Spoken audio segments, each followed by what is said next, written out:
Clap sinking. Clap sinking, straight dinking. Welcome to Cold Hard Trash, episode 7. I'm your Very host. special episode. A very special episode 7. I gotta remember to start with that every time. I'm your host, Trashcan Jones. With me, as always, Breeeg. I'm Breeeg. He do be that boy. So I don't have a toaster in my new apartment. Mm-hmm. And I'm like, you know what, that's fine. I'll get good at toasting bread in the pan. And I'm still waiting to get good at that. That's a rough one. That's kind of tough. Every time I make a grilled cheese, I suffer that same shit of just like, it's not really toasted the right way. Mm-hmm. Not great. I've been making BLTs, and then honestly, I just need to pay more attention to the pan, because I'm like, I'll start making the sandwich, I'll start cooking the bacon, and it's like, while I have all this, like, all these dishes that I need to get done, because I moved, it's just a bunch of dishes. Right, just everything needs to get washed. Yeah, so I'll get to doing that, and I'll, like, burn a piece of bacon, and I'll be like, ah, shit, and I'll, like, move it off to the side, and there's gonna be, like, a bunch of bacon grease in there, and then I try and toast the bread in there. At one point, I actually put a piece of bread in there, and it got too wet with oil, so I threw it out. Which, I mean, it kind of helped the rest of the sandwich, right? I guess, yeah, sucked up the oil, yeah. But that's my story. The perils of living without a toaster. Yeah. Have you ever heard of the concept of a humiliatrix? On its face, it seems pretty simple. I get it from right. I never heard the word before. I think I get the idea. So that's the thing. You can kind of like understand maybe the broad stroke of it. I learned the littlest bit about it, of just like these guys who pay women to literally steal from them, but just like pretend steal from them. Like they'll give them. Being paid anyways. Right, like the guys give the girls the money and then they like brag about like, I stole this money from like my little cash piggy or whatever, like this guy's so stupid and fat and ugly and all this different stuff, and she goes around and lives this life, but it's like an agreed upon deal that like she's stealing, quote unquote, from him, and she's humiliating him with the fact. It's crazy. I mean, you do you. The lengths people go to, man. It's get your kicks, but whoa, that's going to a wild length of literally just like, what are you getting out of that? You're just paying money for nothing? No, I guess nothing. I mean, that's your whole. If your whole fetish is like wasting money, that's being made to feel bad about it. I guess that's just a strange fetish to have, like money tied so deeply into it, to where you're literally just like, yeah, I want like to be losing money in this transaction. Like, I guess really, if you really want to get cynical with it, that's what all relationships are. Hardy har women. Am I right, fellas?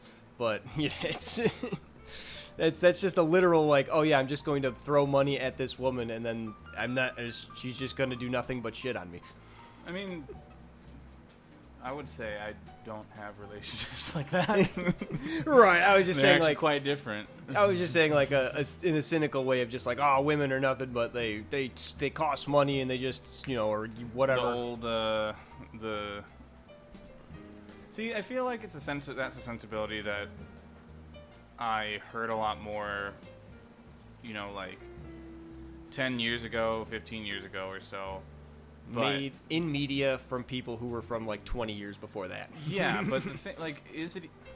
Okay, yeah, well, that sort of answers the question I was going to ask, because I was like, I don't really remember media from around that time including that. Like, it feels like something from media. I don't... Maybe just something that people parrot. Right, I think by our time and like a lot of our medias, it was saved for like just caricature things of somebody who was like old-timey and out of touch, whereas like you watch a movie back in like the 60s where like James Bond hits a woman and it's supposed to be a good moment in the movie, and you're like, whoa, wait a minute. Yeah. James Bond is really putting that woman in her place, and I'm not okay with that. Yeah. Maybe that's why I haven't seen that James Bond movie. I mean, I guess I've only seen him with that one guy that ended up doing Knives Out. Oh yeah, that's the newer one. I'm talking like the definitely old, not him. Yeah. Yeah. I think it was either Sean Connery or Roger Moore, like the old like 60s, 50s James Bond, where it was literally like the old timey, like probably guys from grew up in the 30s. Those sensibilities were making movies, you know? Yeah. I guess I'd be, I don't know, interested in seeing that movie as like a, or whatever movie you're talking about, as like a way of observing, you know, media history or whatever. Yeah. But I don't know. Maybe I wonder if these shows that, or in movies and stuff like that, that had things that, you know, obviously didn't age well, where, you know, pretty against hitting women. Right. Having stuff like that, like, does that cause the media to age more poorly? Like, obviously it does, but like, does it get remembered as well? I guess is my thing. The things that persist, the things that people still talk about today, are things that people like that still sort of align at least somewhat with modern values. Yeah, I'd say the classic example is The Honeymooners, Jackie Gleason. One of these days, Alice, bam, zoom, straight to the moon, or whatever. Like, that's still kind of famous, but it's just like, because even then it was like a parody of like, oh, I'm a wife beater, haha. So like that was the joke. What was the example I was thinking of? King of the Hill. You know, like King of the Hill. Everyone still likes King of the Hill. Yeah, because they do a lot of that parody of just like the same way of like they have those conservative sensibilities, but then they just often hit the modern walls of like, oh, this is why that kind of thought process is not viable for everyday life. Yeah, but they're not really mean about it either. No, you know, they always present it in a funny way. Like sex ed is the one that comes up right away, where they're on the thing of like, oh no, we're gonna teach our own son sex ed. We don't need the schools to do it. And then they go and talk to their son of like, so what do you know about sex? It's like, well, not much. I know I don't want to be a slut. And then they're just like digging in the trash for the permission slip. Like, where's that damn thing?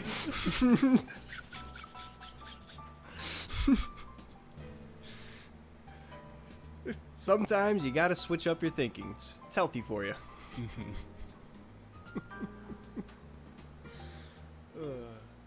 Apparently, I got informed of this by my girlfriend. If you eat enough Cheez-Its, it just starts to taste like mayonnaise. And she swore this is like a thing that like other people can attest to. I mean, I guess it wouldn't be too crazy. So, I mean, the thing is that it's not actual cheese in there. Right. It's just like whatever cheese powder and probably like maybe egg powder. I don't know. To make the cheese. I'm just trying to think of mayonnaise ingredients. I mean, it's egg and oil. Right. And a little bit of lemon. The thing... So mayonnaise is one of those things that I'll hear people say they, like, don't like. And I'm just kind of like... No, I'm just like, you're kind of wrong. That's what I'm saying. You're just... Like, oh, you hate mayonnaise? Oh, look at me enjoying this aioli. It's not a different thing. Right. At all. It literally is mayonnaise. They put cayenne in it. Cool. You can put cayenne in mayonnaise. It is the same thing. Right. Like mayonnaise is in so many different sauces and stuff like that. Do you like honey mustard? Yeah. Mayonnaise. Dang. 100% mayonnaise, actually. It's just mayonnaise. They just put a different label on it and they've been tricking everybody. It's crazy how they're getting away with it. I gotta take you, sorry to interrupt you, but there's a place around here called Unbeatable Eatables. It's a sandwich shop that has the best mayonnaise in the world. They must make it themselves or something, because it is just like out of this world amazing. So tangy and rich and delicious. Oh. Hell yeah. Oh. I've been I found my like safe brand for mayonnaise, and that's Duke's mayonnaise. Okay. So I don't need to go around not a Hellmann's. Searching far and wide to find the correct mayonnaise. I found it. It's Duke's. Nice. Sponsor us, please. I will represent Hellmann's in the Great Mayonnaise War. 2 different mayonnaise sponsorships. That'd be really funny if we got sponsors, but like they were competing with each other. So like the one that paid us more, we did like a better ad for. Like, sorry, Hellmann's, but you know, Duke's mayonnaise is just a little bit better this time around. We had sandwiches with both, and Duke's won out. But then like the next month, Hellmann's pays a little bit more. To like, and Hellmann's is back in the lead. I don't know how. Just Duke's mayonnaise isn't hitting the same. Just flip-flop back and forth horribly with the biggest shills. But for mayonnaise, you got to do it for the unimportant things. Yeah. That's what makes it funny. What else is mayonnaise in? Most like creamy sauces that you have are mayonnaise based. Hollandaise. Mayonnaise with butter instead of egg. It's just that you have to heat up the butter to emulsify it, and that sort of runs the risk of cooking the egg. And there's a lot of like solids and stuff in butter, Right. which also complicates the process. But it's just mayonnaise, but instead of oil, you use butter. So. Yeah, I never knew. I think I've made hollandaise sauce once or twice, but I never knew that's how you make mayonnaise the same way. It's just put eggs in it instead of butter. Well, and also don't cook the eggs. The same way you would heat up the butter. yeah. Béarnaise, according to Bob, is mayonnaise. You know, it's hollandaise with tarragon. And I feel like that's a bit of a step too far. Why does it get its own name for that? I mean, I guess there's a whole bunch of other things. Say, hollandaise is already on that path away from mayonnaise. Aioli does the same thing, though. They just get its own name for being like a little bit different. It's not different at all. That's what I'm saying, but it gets a different name just because it's just marketing because people don't like the word mayonnaise and mayo. People hate mayo. They're scarred by it. They do. But a chipotle aioli, delicious. Exactly, hypocrites. You can also apparently use mayonnaise as an egg substitute. Really? That I didn't know. I never tried it. It's one of those things where, like, you are, like, planning on baking and then you realize that you don't have eggs. Right. It's the one thing you're missing. Right. Mayonnaise is eggs and oil, so you could probably just remove some of the egg, some of the oil. Or remove all the egg, because if you had egg, you would not do this. Right. Yeah, I've done something similar with substituting oil with yogurt with great success for like cakes and donuts and whatnot. Really good. Makes it nice and light and fluffy. Nice. Yeah. It's incorporating fat into the dish. Yeah. Or into the baked good. And it's not as dense because oil is just real heavy and doesn't have that same kind of texture to it. Mm-hmm. Good. What else did I want to talk about? Oh my god. So, the Allen Law Group billboard. You know what I'm talking about? If you saw it, you would probably know. So there is a billboard. I think it's just along I-94. It's probably more of them. Of this guy, of Allen Law Group. Just an old man who's had a billboard there for like the last decade plus. You know, just pretty familiar law group in Chicago. He updated his billboard. Why not? You need an update every once in a while. The update was that he put a hat on. Just a singular brown hat. The best part is the hat extends above the natural length of the billboard. So the billboard has to get a little addition and extend up just for the hat. That's good. I mean, you could probably, like, did they take the billboard down and put up a new one? Or No, they just put add the hat. The exact same picture, everything, just photoshopped a hat onto it, and then they needed to add a little more top to the billboard to make it fit. That's good. It's so ridiculous. I wonder how that affects his, how many clients he gets. The best part is it's only like some of the billboards. So like I figure he had like he learned, like my headcanon is that he learned he had to add to the billboard each time he put a hat on. It was just like shush. Well, how much we got in the budget? Just roll it out for as many as we can. It's like 2 of the 6 billboards have a hat. Well, I mean, did you read the phone numbers on that? No. How do you know they're the same? I mean, how do you know it's not a different? It's not as like Waluigi or something, right? You think it's just the his same twin guy. brother? He looks really similar. I'm pretty sure the same he has exact a hat. name and everything. He did a commercial too. He did because every lawyer has like their 1-800 commercial that they do on the TV. He did a new commercial with the hat too, which is like the exact same shot for shot commercial, but it's just like obviously 10 years down the line. Mm-hmm. It's ridiculous. I just love the update of like, no, we had everything perfect, but this hat, this was what we were missing the whole time. I stick with him for that. Go off, King. I believe in it. You do you. You know what? You do you. Allen Law Group. Not sponsored. There's also this one group, Lerner and Rowe, I think. They got the phone number 222-2222. 222-2222. Yeah. Yeah. It's I kind of wish I had a phone number like that. But then again, I feel like that would be pretty easy for someone to just, like, call for no reason. I mean, I did that shit as a kid. Just, like, bopping in random numbers. Right, yeah. I mean, I'm sure they have, like, like a line or something like that, especially someone who puts their phone number out. It's usually an automated line that you call into that you then have to get to a few steps before you meet a person, just so they can save the time. Because that exact reason, they probably get so many different robocalls and just kids punching things in. Toot, toot, toot, toot, toot, toot, toot. I hate having to talk to a robot on the phone. Same. It is, like, the worst experience I could ever have with customer service. Yeah, absolutely terrible. And it's like, especially the ones, because the ones where it's just like a menu you have to go through, not terrible, where it's just like press 1, press 4, it's like fine, whatever, it takes a long time. The ones where it's like, please say this, where you're just like, oh my god. You're just sitting on the phone, like saying one word over and over again, like a fucking parrot. I was on the phone with one, and I don't know what it was picking up, because I was dead silent, and there was nothing on, like, the TV or whatever. But it kept on interrupting itself halfway through an explanation, maybe a couple seconds in. And I had to, like...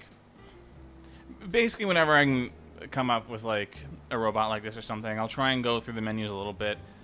And then I'll just repeat over and over, I would like to speak to a human. Right. And Please. sometimes it works. Sometimes it doesn't, but it's just like... If I could figure this out with resources that are already pre-made by the company, I would have. You know? Like, Right. if it's probably on the website, you know, I don't need to talk to... If I'm calling, I need a human at this point. Right. I've Like- reached the end of the knowledge with robots. Like, Yeah. But that's the thing. Sometimes people don't even go through those steps on the computer. They just call. So Yeah, you got to well, filter them out. Got to filter out the dummies. I'm probably going to start doing that now, because, like, if I feel like I'm not going to find my answer after, like, 3 seconds, it's like, well, I'm going to be stuck on the phone with them anyways, so might as well. I also don't really like hold music that much, because it's not ever good quality. It's Why is it always bad quality? I don't know.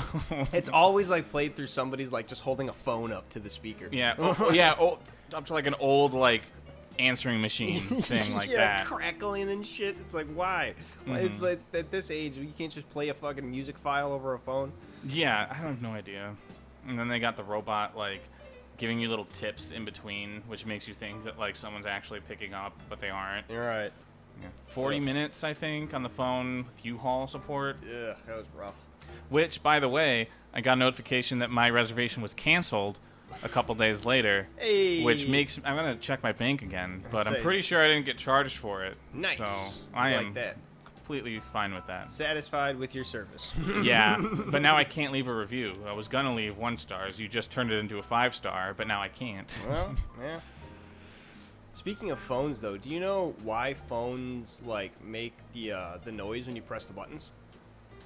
Yeah, that's for robots and stuff like that. I mean, Yeah, because they actually have to listen, and it's Yeah. the same sound that's been on phones like always, even Yeah. like on the phones today. That's crazy to think. well, probably not like a dial phone, but you know, once you get digital buttons, and you get digital buttons and answering machines, and like, I get digital buttons and answering like robots within, I don't know, so many years of each other. So they work together, and now that we have phone answering robots, that's what they all sort of work off of, is Yeah. like 9 different tones, 10 different tones. Yeah, it's wild just to think that like those tones are still like the backbone of phone technology. Mm-hmm. Wow. I remember seeing like, oh, this is how you play Star Wars on the phone. All right. Doot doot doot doot doot doot. It's pretty cool. It's just like, and then it goes from that to dial-up internet. Do you think like you can do what you do with the phone, but for the whole internet? That's basically the same thing. But then That's why it was making noises? yeah, that's why dialing up internet was like making those noises because it was literally Because it's dialing up. because it's dialing up the internet. Yeah. And it has, but instead of just like a really simple like 9-digit thing, it has to do like a super long string of Yeah. all those things. So it makes this crazy noise. Yeah, that's really cool. Yeah. I didn't know that. But, I mean, the naming convention's good. Dial-up internet, it's... So you Pretty had to dial up AOL, and then they would be like, "Oh yeah, we'll send you our server link," and then you could just use our server. And on here we have Google, we have Yahoo, and all these different things.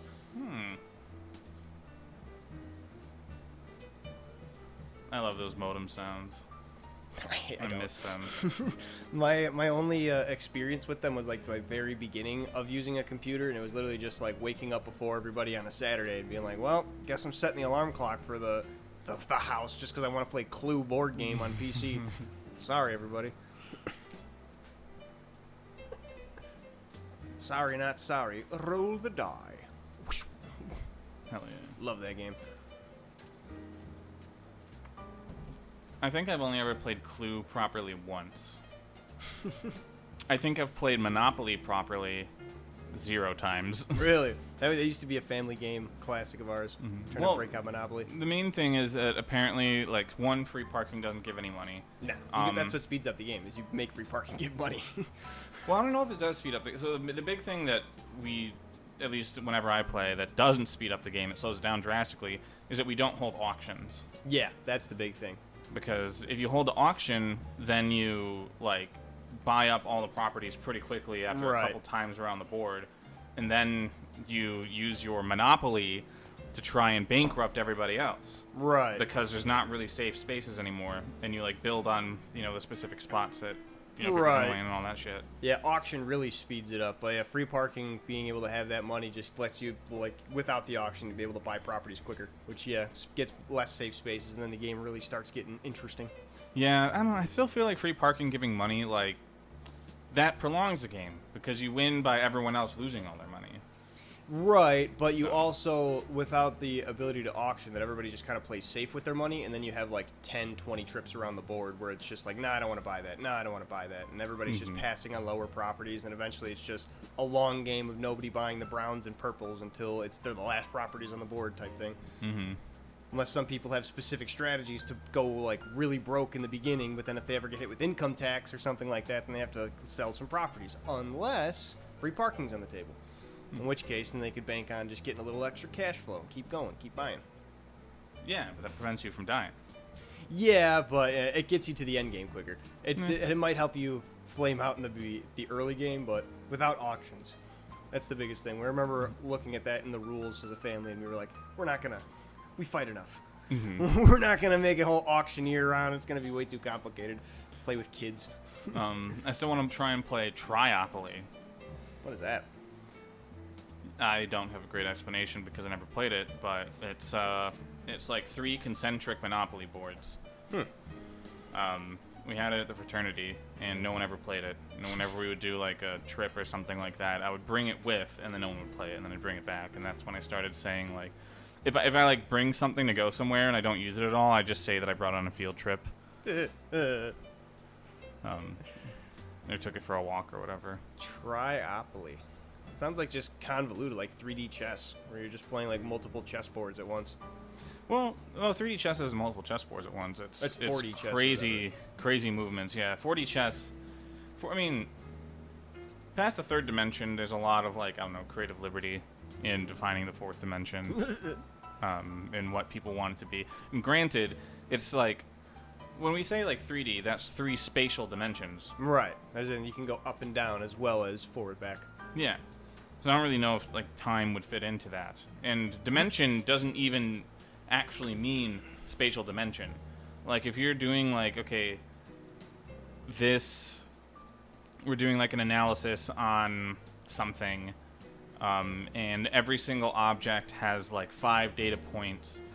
If you were to graph, or like 5 different attributes on it, right? To properly represent that, you would need a 5-dimensional graph. Because there's 5 different dimensions, you know, like height, weight, length, density. Right. Even though, no, that wouldn't work because you could figure it out from other things. But, like, right. Color is sure, just whatever attributes you can attribute to it. It has to be things that aren't in categories. I'm running out of ideas. But, yeah. So, I mean, that's just all a dimension is like a measurement within a space. Right. So one of them, if you want to say it's time, yeah, you can do a 4D chess where you're like going back in time. Yeah, they have that. Yeah, I've seen it, but there's no real board for it. No, it's just like multiple chessboards. Yeah, it's an online thing. You have to play. And I think there's like the time thing, and then there's the multiple chessboard thing. because at least the 4D chess that I saw, or was that 5D chess? It might be. Where you could go to like different timelines, or like but you can go back in time, and that would create a split, and you can still move pieces like across different timelines, but like it still needs to follow the rules of the piece. Right. So like a horse could move to one dimension, one board over, and then move two places on that board. Right. Or like they can move 2 boards up and 3 boards to the left, as long as the space of 2 up to the left and 3 up to the left on that board is also unoccupied on the other board. Yeah. So you're still like following the rules, but it's Right. Yeah, I remember watching a video of somebody calling it like the Terminator defense, where they were just like they're sending back in time. They're sending all their pieces back in time, yeah, to win one of the earlier games, so that the later games were unwinnable for them. Genius. Yeah, and there's also like the decisions on like how like do these things cascade. Like if you go back in time and take a piece, if it's not the king, like that would just end the game. But if you go back in time and take a piece, does that delete it from the rest of the timeline? I don't think so. No, I believe that creates... That's the split timeline. That creates a new split, yeah. So Yeah. it lets you win the majority of splits in that timeline. I think that's how it's done, because like not every single board... It's like, it's not, I think, when you win the game in total. It's like when the game is finished and the king's gone, however many boards you have won. So that's the whole thing of like just trying to secure however many overall wins in the grand scheme Really? of the game. I thought it was just whoever gets the king first still wins, but no, this is a whole ass time war. Right, I think it goes for a time war, yeah, because there's ways to like, you know, get into a checkmate within one scenario, and it's like, well, just that one scenario shouldn't collapse the entire timeline. So like, all right, that timeline's done, but we'll go through the rest of them now. Mm-hmm. And you have to play, I think, everything to the completion, or until you just wave a flag. I don't know. I didn't watch the whole Terminator defense video. Yeah, 4D chess, speed round, 15 minutes per side. Speed chess, just gotta... Ugh. Nice tiger blanket, robe. It's a robe. Yeah, I got it out when I was hunting in Africa. Oh, nice. Yeah, I'd seen enough, you know, videos about it. Figured it'd be not too hard. You know, you just get an anvil, tie a rope around it, you string that up over a tree, place a little like meat underneath the shadow, right? Mm-hmm. Tiger comes up. Wear a tiger costume so you can be like, oh look, I got some meat over there. Oh, yeah, you convince one of the other tigers to go and get it. Yeah, that was part of it. I didn't opt for that strategy though. It's a little too dangerous. I don't want to get close to the tigers, you know. Yeah. Just stood up in the grass a little far away. As soon as the tiger came in, whop, drop it right on him, reach underneath, boom, left him just sitting there in his heart boxers like an idiot. Mm-hmm. And he had the big ol', like, yeah, you know, the big hill lump on his head, Yeah. the birds Just flying around it. Started raising up, yeah, and he was like, thanks, dummy. And he was sitting there in his heart boxers just going, whoa. Yeah. Made out like a bandit. Got his ass. Fucking pranked him real good. He never saw it coming. Anvils aren't common out in the jungle. Mm-hmm. Or the Sahara, wherever tigers are. I think lions are in like the desert, right? Like Africa? No, they're in the savannah. Savannah, okay. Not desert. I don't know why I said desert. Desert. They're not in the desert. Desert has like some birds, some snakes, and some small mammals. Or like a scorpions and shit, yeah. And then like camels, because they can carry a lot of water. If you're thinking about like desert fauna, it's like almost entirely like, okay, how do they get water? Right. Like they're probably very specifically built to get water in this incredibly arid area. Yeah. Also, I found out some interesting thing about oases in deserts. Because you ever wonder why there would be like a pool of water in a desert? Yeah, just like a random pool, usually of crystal clear water. So, you obviously have all the sand, right? And the sand will blow every which way and stuff like that, constantly changing landscape. Right. Underneath that, there is still rock. And Sure. that rock has a terrain of its own. You know, it's like, it'll go up, it'll go down, and stuff like that. Right. There'll be water basins in that rock.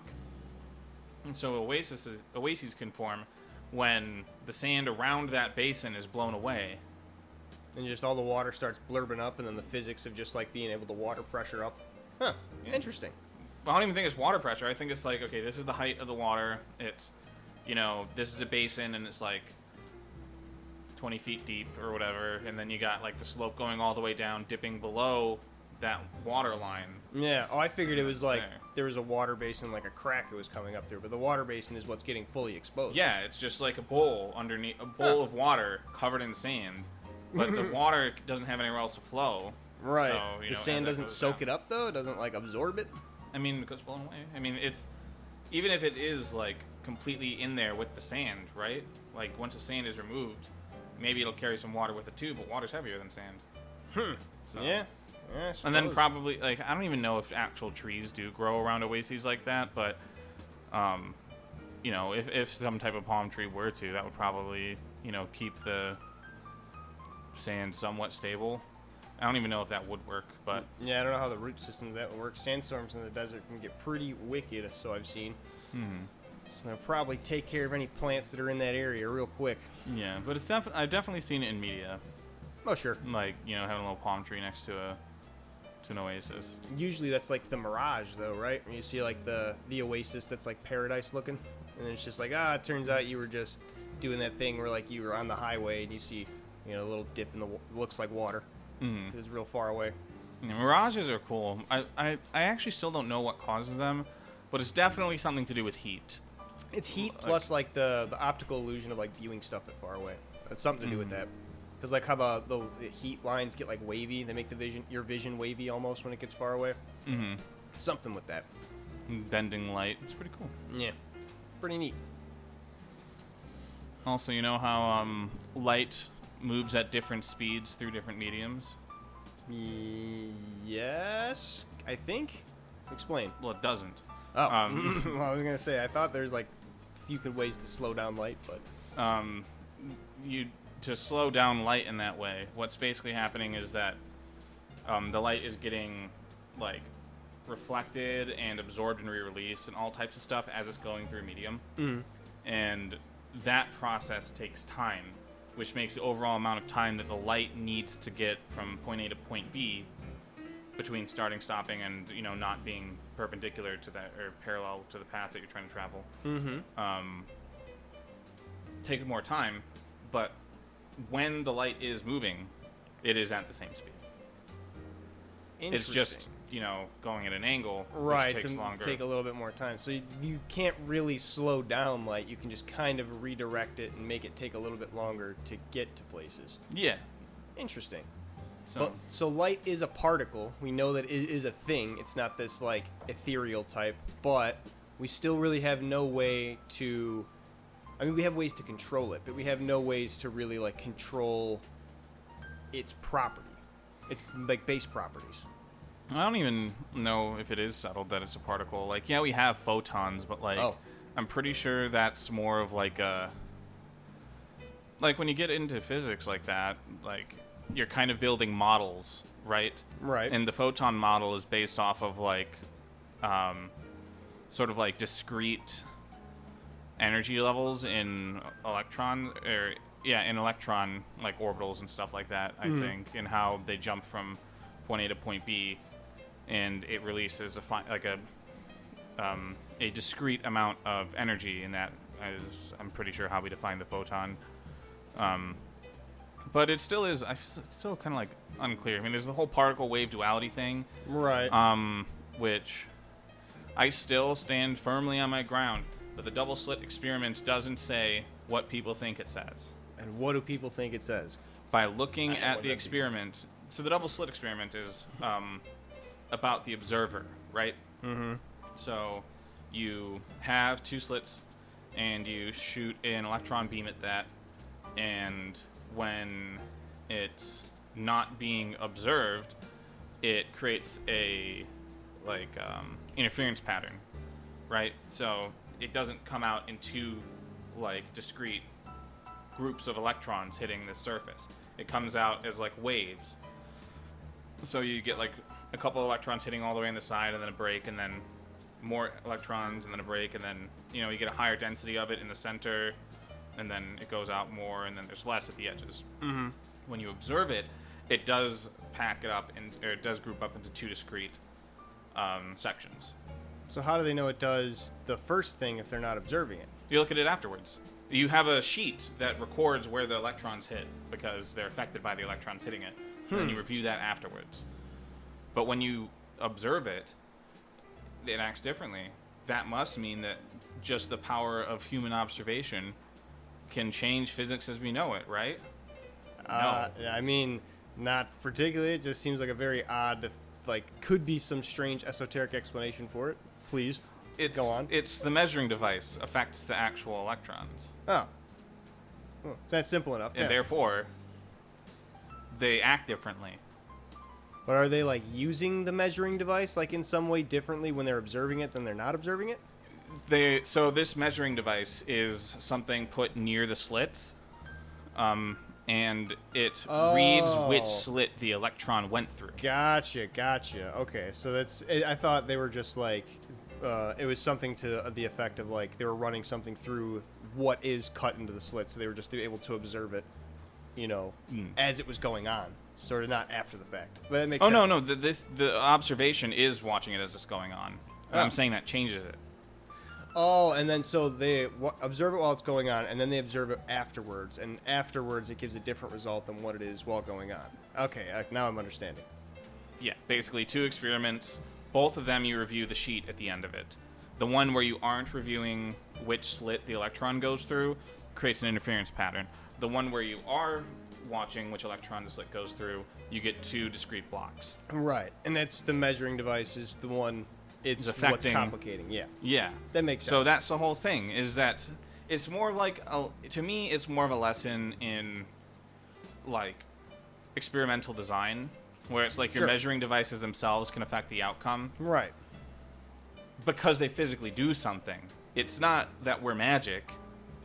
It's not that when we look at the electron, it decides to do something else because we're looking at it. Exactly. It's because we're affecting it with actual things, Right.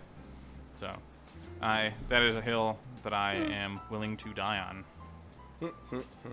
I hate when people talk about how I don't know.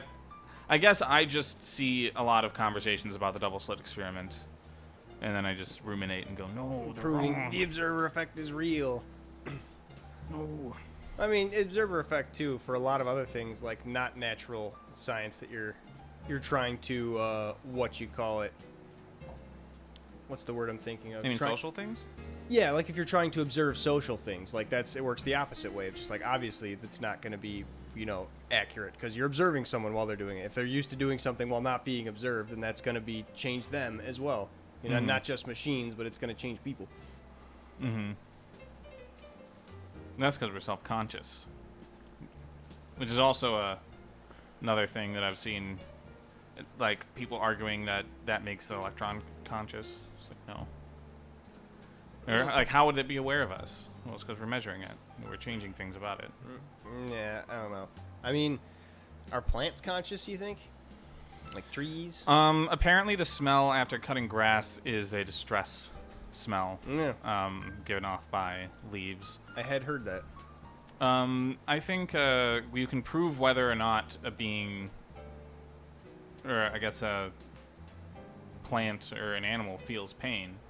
Like small insects, like don't feel pain.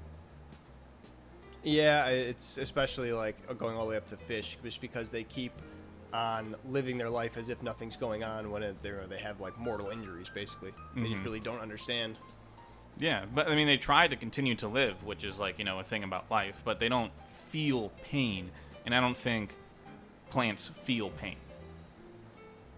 So. Yeah, I don't know if they feel pain, but I think they definitely do react and interact. More impressive that they react to their environment, just like peppers. They have defense mechanisms and things like that. Like plants do evolve to be like, all right, well, we got to figure stuff out so we can keep preserving our life, which is what animals do. Well, I think a big thing that separates animals from plants is there's genetics, which is sort of like, one way that we evolve. And then there's memetics, which is the same root as the word meme. Yeah, memetics. That's how I thought it was pronounced. Nah, I say memetics. I don't know. But that stuff is passed down. It's like building fire isn't an evolutionary trait. Like being capable of doing that is probably an evolutionary trait, but to continue to do that as a species over time is mimetic. because we're passing it down and we have an understanding of the importance of it and stuff like that. Right. A lot of animals have that type of stuff. Like, raccoons are very regional, and they'll like occupy a certain area, and if you relocate it, it might actually try and make its way back to the area that it knows. Yeah, lots of birds do the same thing, crows especially. Well, that's how homing pigeons work, is that they're really fucking good at getting where they were born. Yeah, so they know home. That's about it. So that's why you have like an aviary or something like that for like, messages, and you just hatch a bunch of pigeons there, and then on your journey, whatever journey, they have like a whole couple of them. Yeah, and they send them back whenever they need. Yeah. That's how they were used in wartime, World War I. They'd send tanks out with the little bird in there, and if they ever got like stranded out, they would just send the bird back, and then someone who was like the bird master would know, like, came from this direction, we sent a tank out in that direction, however many hours ago, so they're gonna need help. Send them that way. It was kind of cool. I think it was in Battlefield 1 or Battlefield, the one that came after that, Battlefield 5, because they were both World War I kind of romps, where you got to like see part of that, where you were a tank crew with your little bird in there, and like the guy who's working as the aviary master. It was all kind of cool. That's cool. I think the aviary thing though, like that is more genetic, like that homing trait, because they're not being taught to do that. Sure. No, that's instinct. We'll just get back. A lot of bird calls are probably like the specific ones. Yeah. That they have are mimetic, like because parrots, mimicry and stuff like that. Right. I wonder if you like catch a wild parrot, could you teach it like to say fuck, and then like release it back, and then get like another parrot and like teach that to say fuck and release it back? Would you just get a bunch of like parrots that say fuck in like this one particular region of Australia or whatever? I think you need to train them to do it. So they would need like a reason to want to say it and a reason to teach to other birds. So if like you gave them food that they really wanted, then they would go around like, hey, if you just go up to this guy and you tell him fuck, he gives you good food.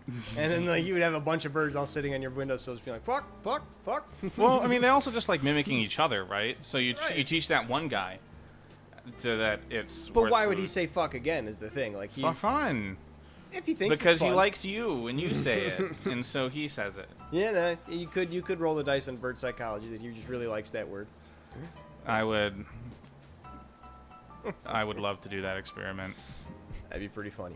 And there's stories of people who like help out crows, and they just like get greeted by crows every morning, like a whole flock of them, because the crow went back and told his good fortunes. Mm-hmm. I remember that old that green tech story from 4chan of some guy, like he'd always get like a container of fries from McDonald's and feed one group of birds, and then he would like be a dick to another group of birds, and eventually this culminated in like two flocks fighting. Bird war. Yeah, because awesome. because the other birds wanted to defend him for giving him French fries. How dare you attack our French fry source? the birds he was a dick to would like throw rocks at him and stuff like that. That's awesome. Birds are funny.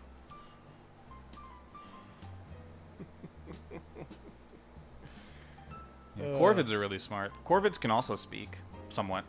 Corvid type of bird, I assume? Yeah. Ravens, magpies. Crows, magpies, yeah. I don't think I've ever seen a corvid. I'm going to look it up. The corvid is the class that incorporates all of them. Ah, I see. Yes. That makes sense. Yeah, a lot of them are real smart, capable of mimicry. Cool birds. Weird amounts of mimicry. Like, they can mimic, like, human voices, like, pitch and everything. Like, crazy. I wonder why they've evolved to do it like that well. Like, it makes sense they've evolved to mimic other birds, but like, why are they good enough to mimic humans? What was that for? What'd they do that for? Maybe human voice is just less complicated than bird voice. I mean, they also... Yeah, I mean, it could be. They don't have, like, teeth. They don't have a tongue that can do all the things ours can. But yeah, but they can still, like, make consonants and pops and they don't have lips. Sounds like that. They can't. But they have, like, the vocal cords inside. Yeah, so they do it somewhere else. And that's just really good. So maybe they just need that level of control over their voice to do bird stuff. Maybe it's because they can see our lips too. They can like that helps them mimic because they can like, oh, that's what you're doing. I wonder if I can do this like this thing, but with my throat. And then you just try it out. I don't think that's true, but I think it would be really cool to have lip reading birds, because then they wouldn't even need to actually hear you. Like they could just spy on you through the window and just like read your lips and just be like, I know what that fucker's saying. I don't think they'd be able to understand like speech, but they might be able like if they're making the flock calls with just like the lip noises, they might be able to know that. Like, oh, that's what this means usually. Deaf people don't usually own birds. I don't see a lot of that on the internet. I guess me neither. But I guess I don't know enough about right. I've never looked into it. Deaf person pet ownership, so it's a very niche. Anything about that? A niche community, and I feel like looking into that would be like a lot of people seeking advice and help, as opposed to like showing it off like a lot of other people are. So I don't know if my presence in those communities would be welcomed. I mean, I just don't think it would exist. You know, that's definitely got to be a thing of like, how do you deal with your owning pets while you're deaf? I'm sure that's an internet community. Yeah, but then wouldn't deal with like it's a big I guess thing. that would make sense as to why might be you don't think that your advice would be very helpful. Right, because I'd just be going in there basically to ogle, which like that's at that point. If you're posting your pets online, like look at how great I am, look at how great this is. This is what I have to do as a deaf, dog owner or whatever, and you post your routine like the way that's different. Then okay, yeah, that makes sense. You look at it, say, oh wow, cool, interesting. But if someone's just being like, hey, how I need help with this, looking at their pictures and be like, neat, might be a little condescending. I kind of want water. Oh, that's right. I forgot to give you water. I apologize. I poured some in the Brita filter, and I got a cup out for you, but I didn't pour it.